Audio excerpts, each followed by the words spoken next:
Capítulo 20. Las condiciones para ser autoridades delegadas.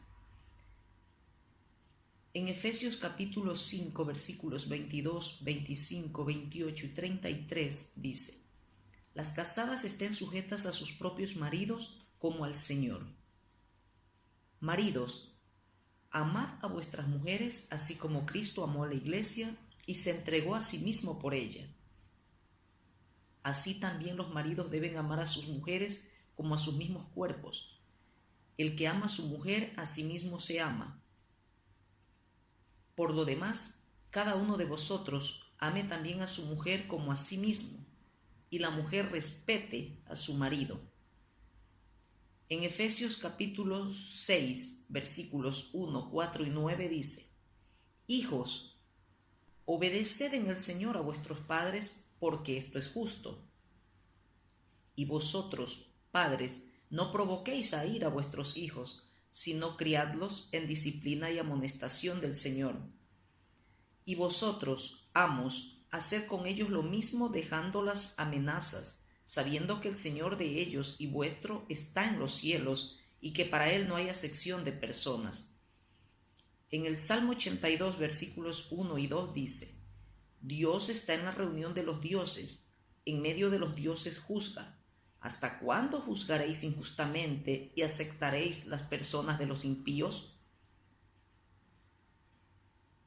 En Tito, capítulo 1, versículo del 6 al 8 dice: El que fuere irreprensible, marido de una sola mujer, y tenga hijos creyentes que no estén acusados de disolución ni de rebeldía. Porque es necesario que el obispo sea irreprensible como administrador de Dios, no soberbio, no iracundo, no dado al vino, no pendenciero, no codicioso de ganancias deshonestas, sino hospedador, amante de lo bueno, sobrio, justo, santo, dueño de sí mismo. En 1 Timoteo capítulo 3 versículos del 4 al 6 dice: Que gobierne bien su casa, que tenga a sus hijos en sujeción con toda honestidad, pues el que no sabe gobernar su propia casa, ¿cómo cuidará de la iglesia de Dios? No un neófito, no sea que envaneciéndose caiga en la condenación del diablo. En Tito capítulo 2 versículo 15 dice: Esto habla y exhorta y reprende con toda autoridad. Nadie te menosprecie. En 1 Timoteo capítulo 4 versículo 12 dice: Ninguno tenga en poco tu juventud, sino sé ejemplo de los creyentes en palabra, conducta, amor, espíritu, fe y pureza. En 1 de Pedro capítulo 2 versículo 21 dice: Pues para esto fuisteis llamados, porque también Cristo padeció por nosotros, dejándonos ejemplo para que sigáis sus pisadas. Las autoridades que Dios ha establecido en la familia son los padres con relación a sus hijos, el marido con relación a su esposa y los amos con relación a sus siervos. En el mundo, las autoridades son los reyes con relación a sus súbditos y los gobernadores con relación a sus subordinados. En la iglesia son los ancianos con relación al pueblo de Dios y los obreros con relación a su obra. Todas estas diversas autoridades tienen sus respectivas condiciones. Primero, los maridos. La Biblia enseña que las casadas deben estar sujetas a sus maridos, pero los maridos deben ejercer la autoridad con una condición. 3 veces en Efesios 5 se les dice a los maridos que amen a sus mujeres como se aman a sí mismos. Indudablemente, hay autoridad en la familia, pero los que están en autoridad tienen que llenar el requisito de Dios. El amor de Cristo por la iglesia da el ejemplo para el amor que el marido debe sentir por su esposa. Así como Cristo ama a la iglesia, así también el marido debe amar a su esposa. El amor del esposo debe ser igual que el amor de Cristo por su iglesia. Si el marido desea representar la autoridad de Dios, tiene que amar a su esposa. Segundo, los padres. Es indudable que los hijos deben obedecer a sus padres. Aún así, la autoridad de los padres tiene también su responsabilidad y condición. La Escritura dice: Padres, no provoquéis a ira a vuestros hijos. A pesar del hecho de que los padres tienen autoridad, necesitan aprender a dominarse delante de Dios. No deben tratar caprichosamente a sus hijos, creyendo que tienen el derecho absoluto de hacerlo porque los han engendrado y los crían.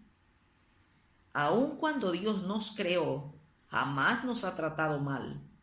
No es justo hacer con los hijos lo que generalmente uno no se atrevería a hacer con los amigos, estudiantes, subordinados o parientes. Es sumamente necesario que los padres se dominen a sí mismos, esto es, puedan dominarse por el Espíritu Santo. Hay un límite a lo que los padres pueden hacer con sus hijos.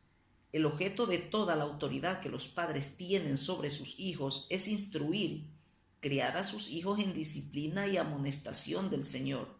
No involucra esto ninguna idea de castigo o dominio absoluto. El propósito es la educación y amorosa protección de los hijos. Tercero, los amos. Los siervos deben ser obedientes a sus amos, pero para ser amos se requiere también una condición. Los amos no deben amenazar ni provocar a sus siervos. Dios no permitirá que sus autoridades delegadas actúen inmoderadamente. Ellas deben tener el temor de Dios dentro de sí. Necesitan saber que el que es Señor de ellos y de sus siervos está en los cielos, y que con Él no hay parcialidad, como dice Efesios capítulo 6, versículo 9. Debemos recordar que los amos también están bajo autoridad. Aunque la gente está bajo su autoridad, ellos mismos están bajo autoridad, la autoridad de Dios. Por esta razón, no pueden ser desenfrenados en el ejercicio de la autoridad. Cuanto más sabe una persona de la autoridad, tanto menos arrogante y amenazadora es. Las actitudes indispensables de los que están en autoridad son la gentileza y el amor. Si uno amenaza y juzga a otros, pronto él mismo será juzgado por Dios. Por lo tanto, los amos deben temblar delante de Dios. Cuarto, los gobernadores. Debemos someternos a las autoridades gobernantes. En ninguna parte del Nuevo Testamento hay alguna instrucción sobre cómo ser gobernante. ¿Puede ser esto un indicio de que Dios ha entregado el gobierno del mundo a los incrédulos más bien que a los creyentes?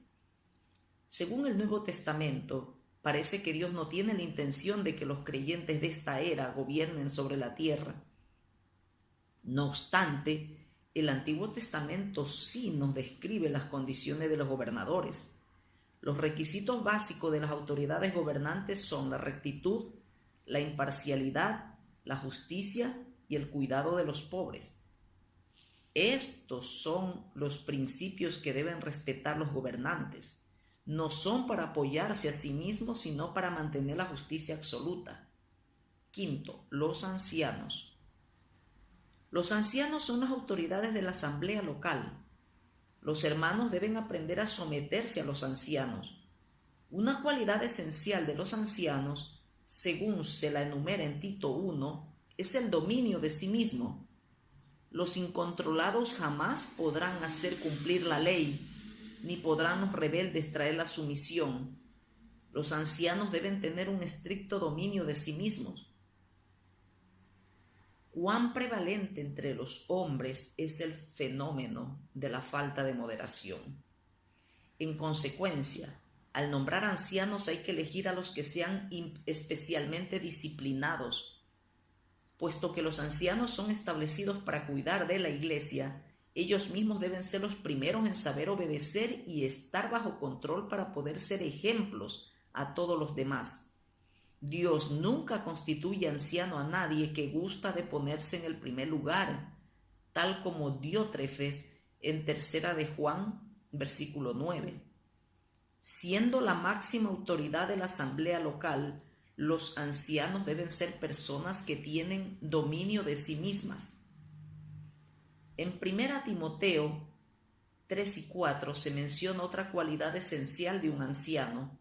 Debe gobernar bien su propia casa. Esto no se refiere primordialmente a los padres o a las esposas, sino especialmente a los hijos. Estos deben mantenerse en sujeción y respeto en todo sentido. El que sabe ser buen padre puede ser elegido anciano. Al ejercer correctamente la autoridad en el hogar, está calificado para ser anciano de la iglesia. El anciano no debe ser una persona presumida. El que se enorgullece cuando se le da autoridad es incompetente para el puesto de anciano. Los ancianos de una asamblea local no deben ser susceptibles a la conciencia del poder. Ninguno que tiene conciencia de la autoridad es apto para ser anciano ni puede administrar los asuntos de la iglesia.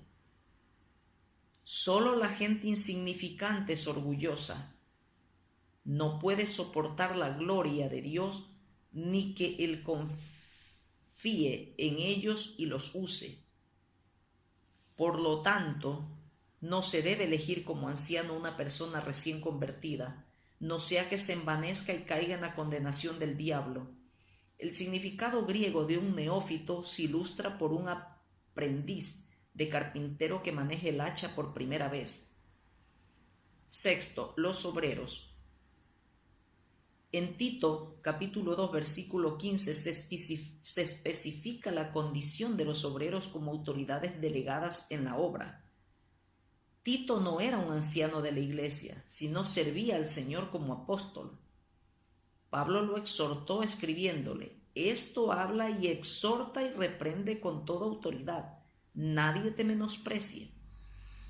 Para no ser menospreciados, tenemos que santificarnos a nosotros mismos. Si no se es diferente de otros en vida y conducta, si se vive una vida fácil y sin disciplina, no hay forma de escapar del menosprecio. Requiere autodisciplina el conseguir el respeto de los demás y calificarse como representante de Dios. Pablo le escribe a Timoteo en el mismo sentido. Aunque es cierto que un obrero no busca la gloria y honor de los hombres, no puede, sin embargo, permitir que lo menosprecien por su falta de santificación. Solamente 2 libros en todo el Nuevo Testamento fueron escritos para obreros jóvenes. En ambos, Pablo exhorta que no permitan que los menosprecien a causa de su juventud. Al contrario, deben ser ejemplo para los otros creyentes. Deben desechar todo lo que pueda hacer que los menosprecien. Estar en autoridad es costoso.